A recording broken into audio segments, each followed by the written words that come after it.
போய் காப்பாற்ற கூடாதா? வேகமா சென்று தடுப்பதற்கு இந்த விபரீதமானது முடிந்து போய் அது பயந்தோ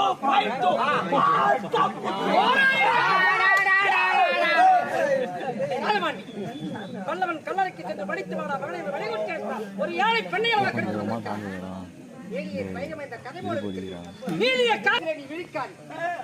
இருக்காது. நாளை காலை உதயமாக முன்னே உனக்கு மரணம்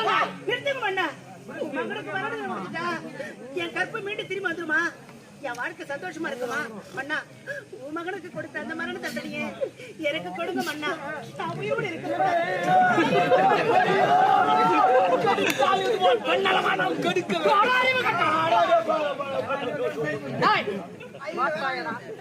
இந்த மண்ணுக்கும் பெண்ணுக்கும் பெருமை தேடி தந்தால் இவளல்லவா ஏழை நான் அறிந்தாலும் கவலை மன்னர் மரபு அழியக்கூட சொன்னார் சிறையாக உன்னுடைய நீதி இழைக்க வேண்டும். இந்த ஏழை பெண்ணுக்கு வாழ்வு கிடைக்க வேண்டும் என்றால் நான் ஒன்று சொல்லிடாத பிரகாரம் செய்து முடிக்கிறப்பா. யார் ஒருவர் தவறு செய்தாலும் கட்டாயம் தண்டனை அனுபவித்து தவறு செய்தால் தண்டனை உண்டு.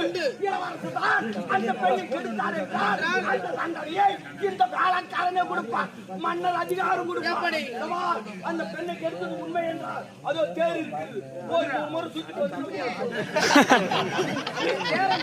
வளம் வந்து விட்டால் அவர் இறந்த கற்பு வந்து விடுமா? அப்ப எனக்கு நான் என்ன சொல்ல வந்தேன் என்றால் ஏழை பெண்ணை கற்பழித்ததியா என்னுடைய அண்ணன் தானே கொடுத்து வைத்து விட்டார்.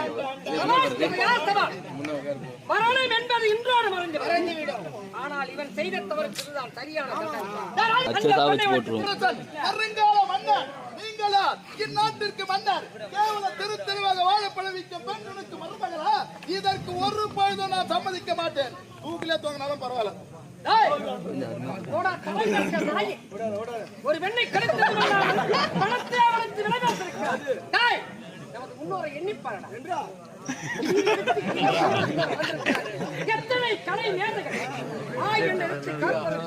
அறத்திலே சிறந்தான் மகாபாரத்திலே தர்மன், ஆயுதத்தை காப்பதற்கு ஆண்மையில் சிறந்தான் பரசுராமன், ஈ என்றத்தை காப்பதற்கு இன்பத்தையே சிறந்தான் மகாவீரன், ஈ என்றத்தை காப்பதற்கு ஈகையிலே சிறந்தான் கர்ணன், ஊ என்றத்தை காப்பதற்கு உன்னையே பேசினான் அரிச்சந்திரன், ஊ என்றத்தை காப்பதற்கு உனக்கு ஏழை என்றால் கோல் எடுத்துக் கொண்டாயா? ஏழைக்கு உண்ண உணவளிப்பது நாமடா, உடுக்க உடை கொடுப்பது நாமடா, படுக்க பாய் கொடுப்பது நாமடா. அந்த பாயிலே படுத்து கெடுத்து விட்டால் உன்னை விட்டு இருக்கிறாயா?